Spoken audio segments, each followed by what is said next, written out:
If you have your Bible, let's turn to Exodus chapter 1. Exodus chapter 1. So Eddie and I were talking the other night about how to make this work, because if we look at just the parting words of people on their deathbed or whatever, it's there's just not a lot of material. And it sounds good at first to have the parting words of wise people, but in practical application, we really probably need to expand it just a little bit. So we're going to do basically a character study, which I love character studies. You learn a whole lot from someone's life. So we're going to do that, and then probably the very last class of each character we'll study about their deathbed or their parting words. So today we're studying Moses, and I'm going to talk about his his life and maybe draw some lessons that we can have and can learn about his life. Let's look at Exodus chapter 1, and I'll just begin reading. These are the names of the sons of Israel who went to Egypt with Jacob, each with his family: Reuben, Simeon, Levi, and Judah, Issachar, Zebulun, Benjamin, Dan, and Naphtali, Gad, and Asher. The descendants of Jacob numbered 70 in all. Joseph was already in Egypt. Now Joseph and all his brothers and all the generation died, but the Israelites were faithful and multiplied greatly and became exceedingly numerous, so that the land was filled with them. Then a new king who did not know about Joseph came to power in Egypt. Look, he said, these people, the Israelites, have become too numerous for us. We must deal shrewdly with them, or they will become even more numerous, and if war breaks out, we'll join our enemies and fight against us and leave the country.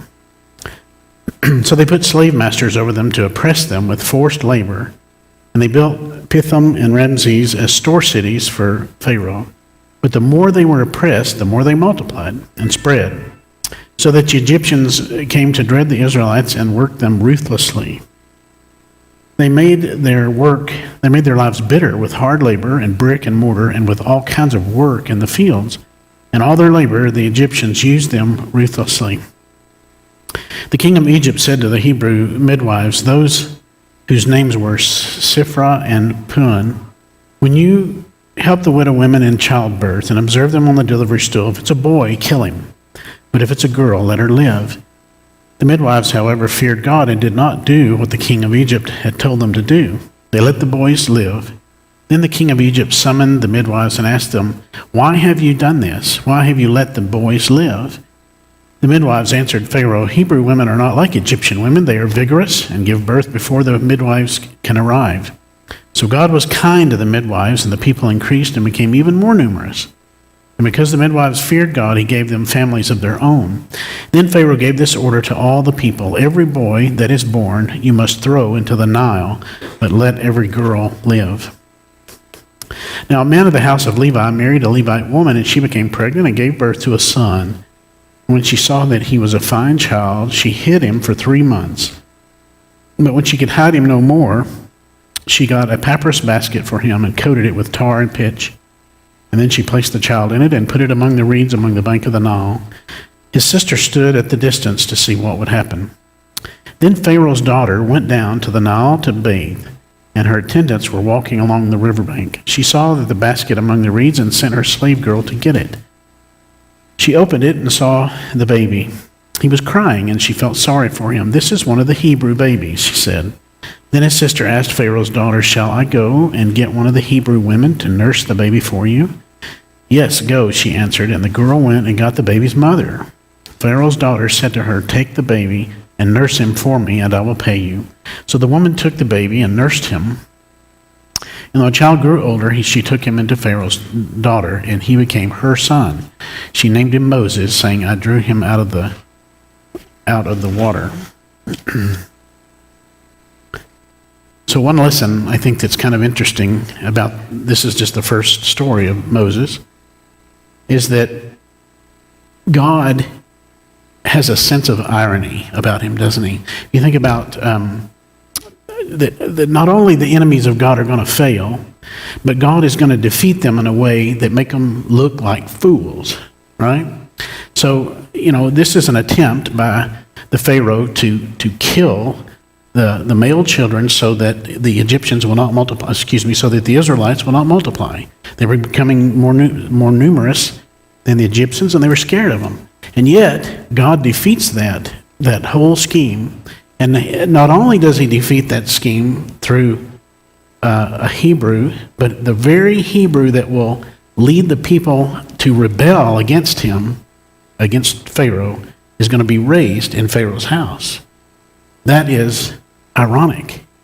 That is God's sense of, I think, showing his providence will not be thwarted.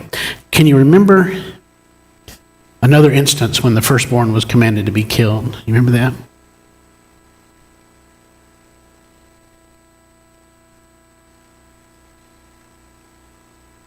The song.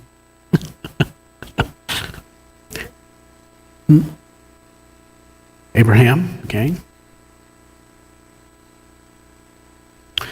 When he was commanded to be killed, the first one? Yeah, or yes, okay, I see what you're saying. The Passover, yeah. What about at Jesus' time? Was a commandment like that given ever?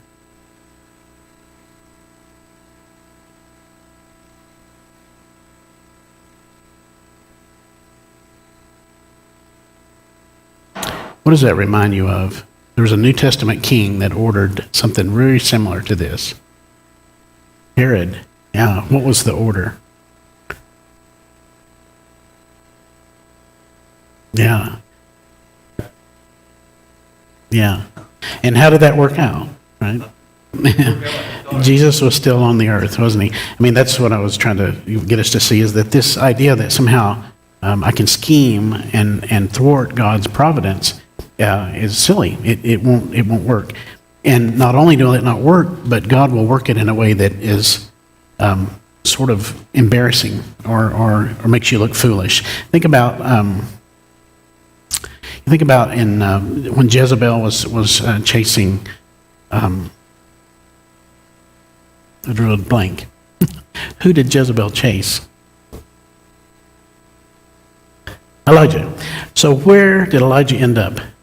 Remember, he went to a brook, and then you remember God led him to a place, a widow's house. Do you remember the widow of where? Do you remember? Zarephath? Yeah. The widow of Zarephath. Do you know where Zarephath is?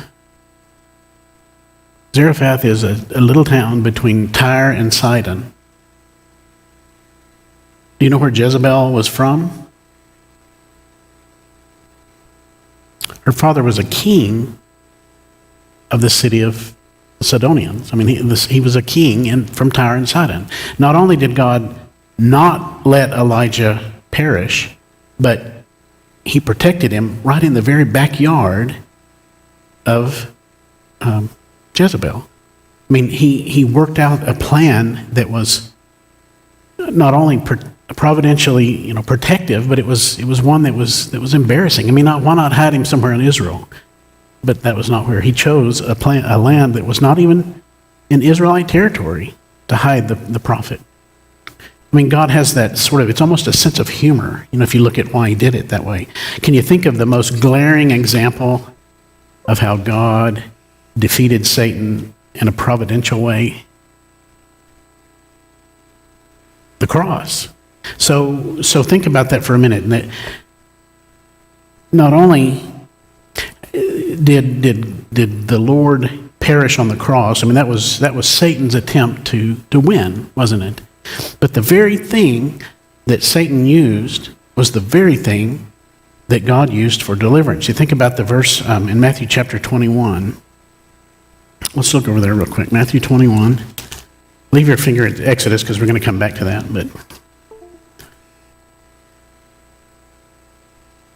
Matthew 21.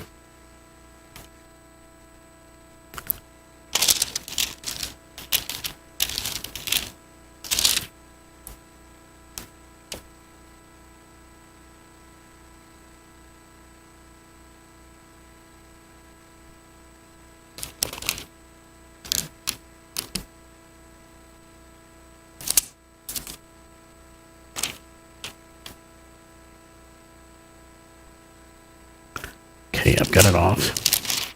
Wrong verse. I'll just say the verse kind of in a summary way. The stone that the builders rejected has become the what? The cornerstone. So what is the cornerstone? You think about it.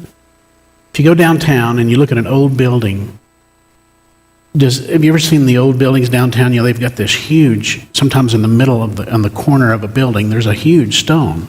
And it'll have inscription, right? It'll have, the name of the engineer that built it or that designed it, and the construction company that built it, and when it was built, and all of that. Sort of the foundation. That is the sort of the basis of the whole building. And the cross was, I think, that was Satan's attempt to win, and yet that was the very thing that became the cornerstone of our faith. I mean, not only was Satan defeated at the cross, but he was that death is actually what provides our atoning sacrifice in order to have fellowship with God. I mean, to me that's so interesting that God, he could do it a lot of different ways, but he chose to do it in a way that embarrasses and even makes a fool of enemies of God. Do y'all have a thought or anything? Anything? Yeah, what is it?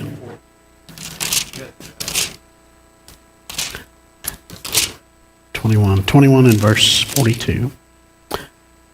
42.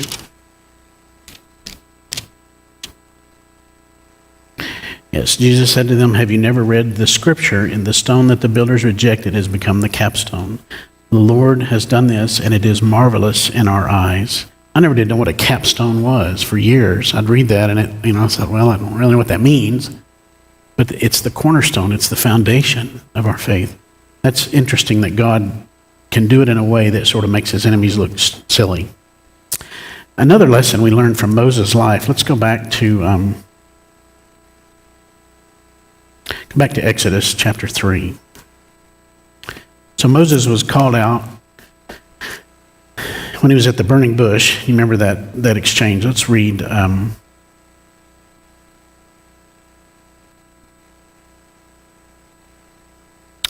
start in chapter 3 and verse 1. Now Moses was tending the flock of Jethro, his father-in-law, the priest of Midian. And he led the flock to the far side of the desert and came to Horeb, the mountain of God. There the angel of the Lord appeared to him in flames of fire within a bush. Moses saw that though the bush was on fire, it did not burn up.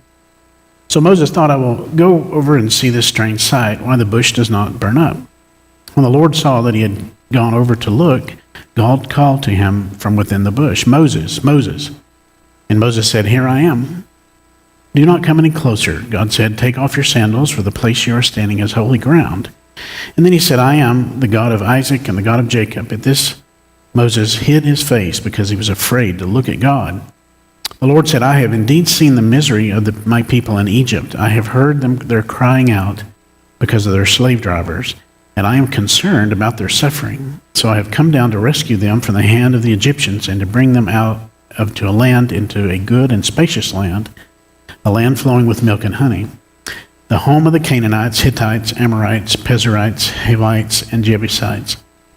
And now the cry of the Israelites has reached me, and I have seen the way the Egyptians are oppressing them. So now go, I am sending you to Pharaoh to bring my people, the Israelites, out of Egypt." And Moses said to God, "Who am I that I should go to Pharaoh and bring the Israelites out of Egypt?" I think that's kind of silly in a way, because he was raised in the household of Pharaoh. I mean, he was acquainted with the customs, and I could probably get access to Pharaoh if he chose to. But in his eyes, who am I to do this? Verse 12, "And God said, I will be with you, and this will be the sign to you that it is I who have sent you. When you have brought the people out of Egypt, you will worship God on this mountain." Moses said to God, "Suppose I go to the Israelites and say to him, the God of your fathers has sent me to you, and they ask me, what is his name? Then what shall I tell them?" God said to Moses, "I am who I am. This is what you are to say to the Israelites. I am has sent me to you." Does it remind you of the song we sing? We have the great I am. Very beautiful reference to that verse. Verse 15, God also said to Moses, "Say to the Israelites, the Lord, the God of your fathers, the God of Abraham, the God of Isaac, and the God of Jacob has sent me to you. This is my name forever, the name by which I am to be remembered from generation to generation. Go, assemble the elders of Israel, and say to them, the Lord, the God of your fathers, the God of Abraham, Isaac, and Jacob, appeared to me and said, I have watched over you and have seen what has been done to you in Egypt. And I have promised to bring you out of your misery in Egypt into the land of the Canaanites, Hittites, Amorites, Perizzites, Hivites, and Jebusites, a land flowing with milk and honey. The elders of Israel will listen to you. Then you and the elders are to go to the king of Egypt and say to him, the Lord, the God of the Hebrews, has met with us. Let us take a 3-day journey into the desert over to sacrifice to our Lord. But I know that the king of Egypt will not let you go unless a mighty hand compels him. So I will stretch out my hand and strike the Egyptians with all the wonders that I will perform among them. After that, he will let you go. And I will make Egyptians favorably disposed towards the people, so that when you leave, you will not go empty-handed. Every woman is to ask her neighbor, and any woman living in her house for articles of silver and gold and clothing, which you will be put on your sons and daughters, and you will plunder the Egyptians. So God has this plan, and he doesn't have just a plan. It almost sounds like he's excited about it. You're going to lead you out, and you're going to plunder these guys. You're going to get, and when you read that, you think, well, that isn't fair. I mean, they're taking their property. What is this? Well, that's reparations, right? Because they've had 400 years of slavery.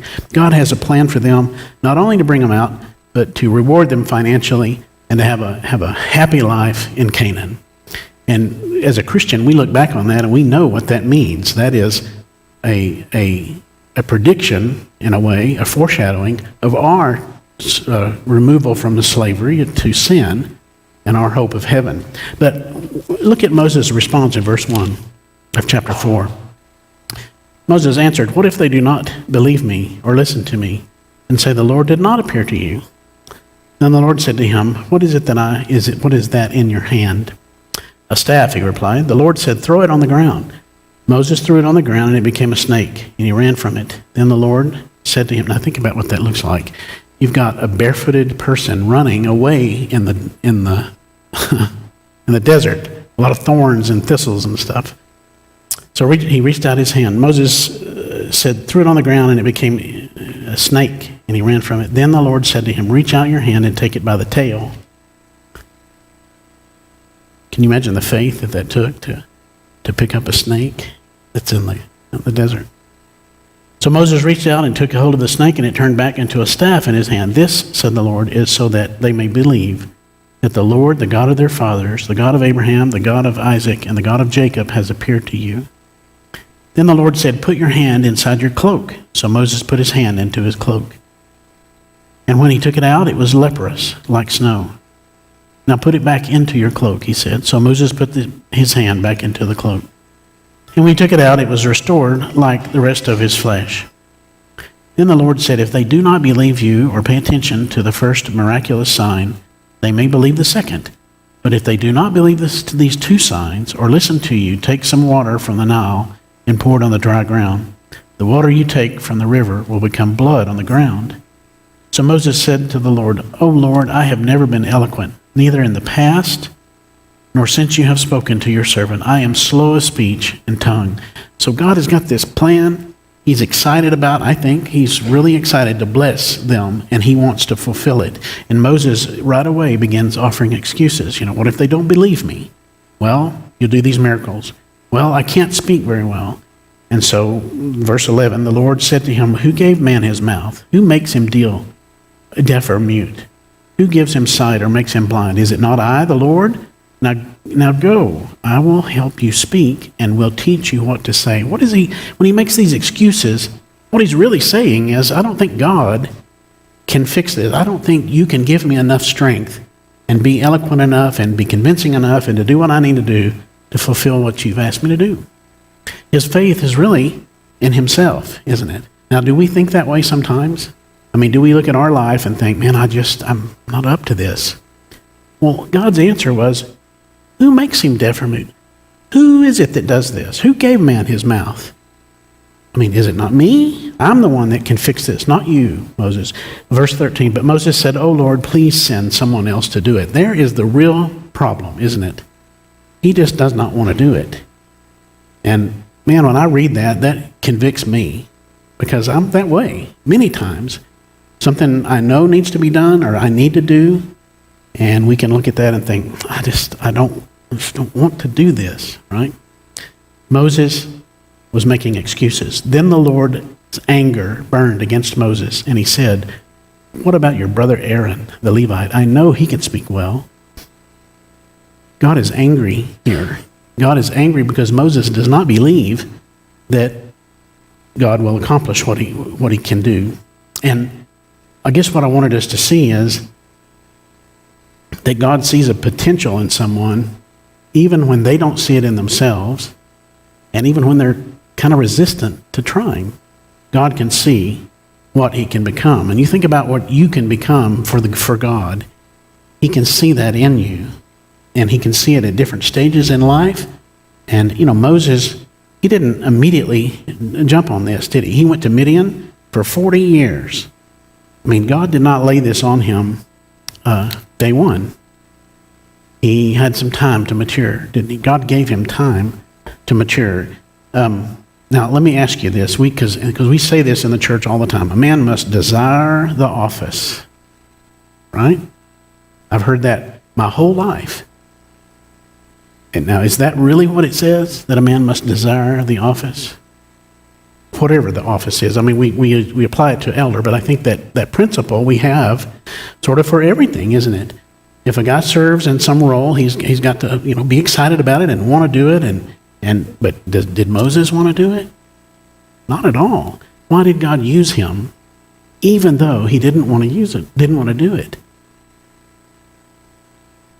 I mean, it is great if a person desires the office. I'm not saying that's not important or good. And certainly a man will do a better job if he really wants to. But sometimes a person does something because they need to, right? The church needs it. And they want to serve the Lord. Maybe they don't really want to sacrifice, but they do it anyway.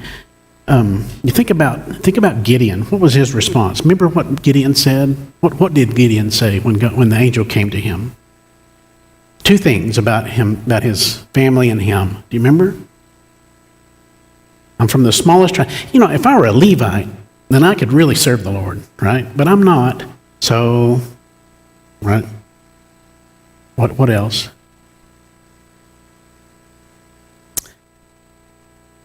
I'm the youngest, right? I'm the least among these people. So those are just excuses, aren't they?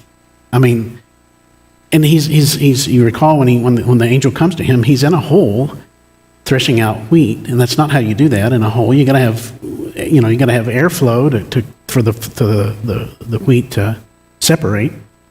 Think about Isaiah. You remember when the angel came to Isaiah and he sees this great vision? You remember what he says? He says, woe to me. Yeah, why does he say woe to me? I'm unclean, and I'm from a people of unclean lips, and so you remember the scene there where the angel touches his mouth or whatever. So, and to his credit, later he does say, well, here am I, send me, right? He was willing, but he didn't see himself as being worthy in that case because he's unclean. I've sinned. I'm not what I ought to be. But that is exactly the kind of person that God uses. Think about Moses, how God used Moses in spite of all of that. And let's look at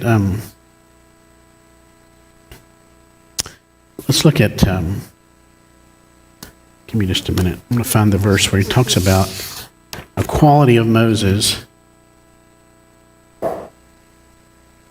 Let's look at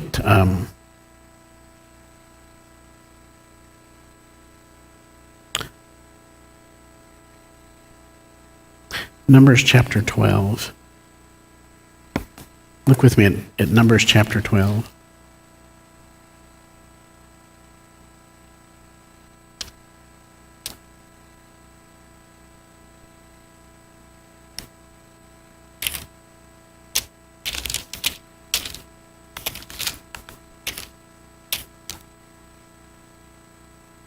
Okay, Numbers chapter 12. Look with me in let's just start in verse 1. Miriam and Aaron began to talk against Moses. because of his Cushite wife, for he had married a Cushite. Has the Lord spoken only to Moses, they said? Hasn't he also spoken through us? And the Lord heard this. Now, verse 3. Now Moses was a very humble man, more humble than anyone else on the face of the earth. Can you imagine if God came to you and said, of all the people on the earth, you're the most humble? Man, I can't imagine his spirit. And yet, God saw that as a quality that was good. I mean, if I were going to pick qualities of a leader, I mean, think about, what would you think about? What would be a good quality of a leader? Give me some thoughts. What would be a good quality of a leader if you were picking one? Strong and courageous. You think about David's mighty men, right? I want to be somebody that tough and strong and not scared of anything. Well, Moses is full of fear, isn't he? That doesn't seem like the person that would be good. What are some more qualities that would be good in a leader? Yeah, wisdom. I want the smart guy, right? I want the guy that can see through situations. And I had a boss one time. He was just brilliant. You could go in with this problem, and he could just see all through what you were asking him. He had the answer. And that's why he was the boss. He was very good. That's the guy I want to follow, right? And all those are great qualities. But Moses had humility. Of all the things that God saw in him, he had humility. Now, that brings us to another lesson. So the first lesson was, I think, that God has a sense of irony, right? He sort of mocks his enemies by defeating them in a way that is embarrassing. The second one is that God chooses people who he wants in spite of what they see or desire in themselves. It's like conscription into the military. We see you're going to be good at this, whether you want to be there or not, right? I had a friend one time that was conscripted into the military. He said they had a civil war in the country he was in, and he got on a bus, and he said they went for a little bit, and they stopped, and the soldiers got on the bus, and they started picking out men. Come down with us. You're going to be in the military. Well, he didn't want to, and he was a great big fella. He said on the way down to the police station, the soldier was going, "You're big, you'll make a good soldier," right? He didn't want that. And it turned out that he didn't have to serve, but he got out of it. God sees that in us. He sees our qualities. And he says, Moses, you'll be good at this. Even though Moses didn't want to, and even though Moses didn't even really see his good qualities. Now, the third thought I had about Moses' life, is that God uses our strengths, but then Satan can use the very strength that we have against us and against us to sin. A married couple, you think about a married couple and the things that they like about each other. Isn't it true, after you've been married a while, that the very thing you liked about that person later can become the thing that you don't like about them? I mean, it's crazy, isn't it? The person that we think is smart and stylish, after you've been maybe a while and had a lifetime together, that person is now considered, materialistic and kind of a know-it-all, right? I mean, it's twisted. The thing that you really admired, Satan got in there and made it the very thing that you didn't like about that person. And I think that's his way of distorting and hurting the family, but that is also the way he uses, I think, our life. Notice, we just read that he was the most humble man on earth. But notice, let's look at Numbers chapter 20.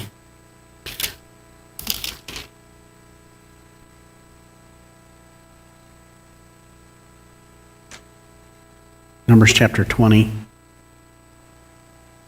And let's just start in verse 1. In the first month, the whole Israelite community arrived at the desert of Zin, and they stayed at Kadesh. There Miriam died and was buried. Now there was no water for the community, and the people gathered in opposition to Moses and Aaron. They quarreled with Moses and said, "If only we had died when our brothers fell dead before the Lord. Why did you bring the Lord's community into this desert, that we and our livestock should die here? Why did you bring us out of Egypt to this terrible place?" It has no grain or figs, grapevines or pomegranates, and there is no water to drink. Moses and Aaron went from the assembly to the entrance of the tent of meeting and fell face down, and the glory of the Lord appeared to them. The Lord said to Moses, "Take the staff, and you and your brother Aaron gather the assembly together. Speak to that rock before their eyes, and it will pour out its water.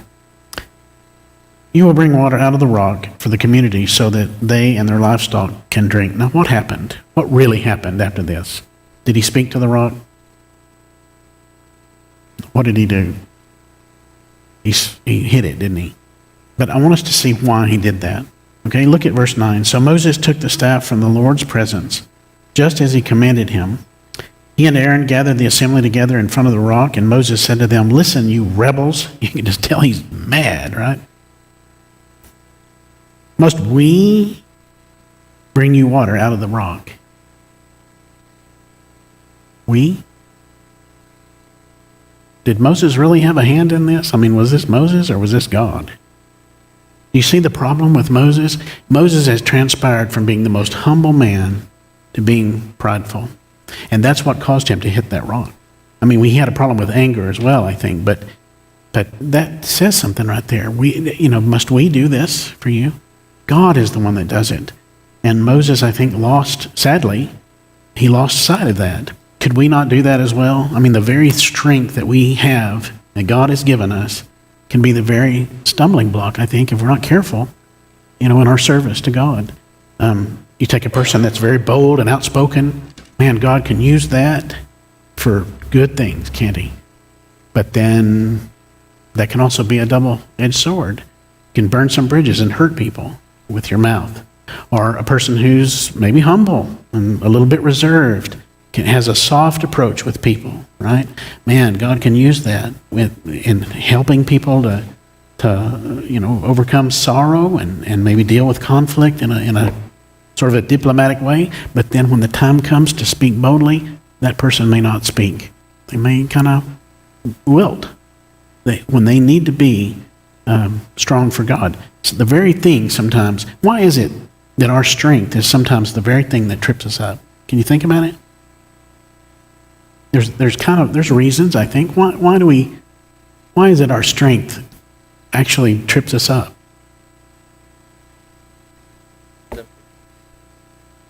Yeah. I've got this, right? I'm good at this. Yeah. Do you think you could be a little more careless, maybe? If a person knows, man, this is a weakness of mine, he goes into it with wide open eyes because I know this is my problem, this is my sin. I struggle with this. And so they go into it with sort of wide open eyes. But if a person doesn't see that, David, he was a warrior, and yet he hung back at the palace and walked around.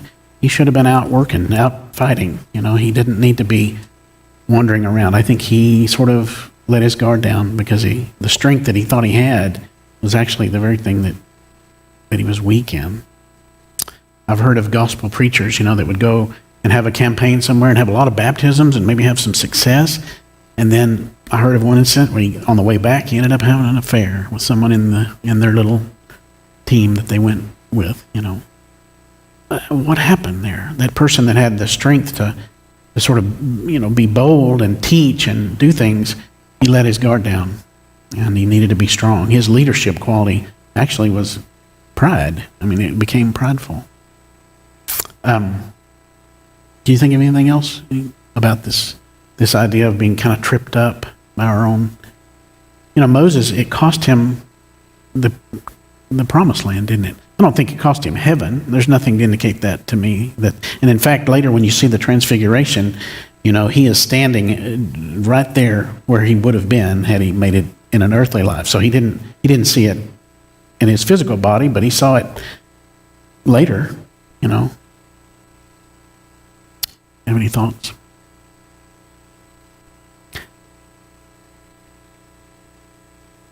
The last thought I had was that when we obey God, a lot of times it doesn't work out very pleasantly at first. In fact, it's very unpleasant. Notice, let's look at Exodus chapter 5.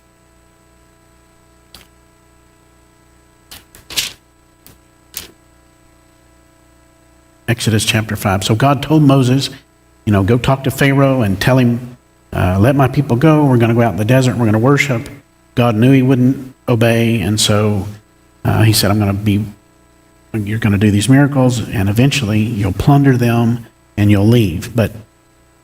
And so that was the vision. God gave him the end game of what was going to happen, but it didn't look that way. Notice Exodus chapter 5 and verse 6.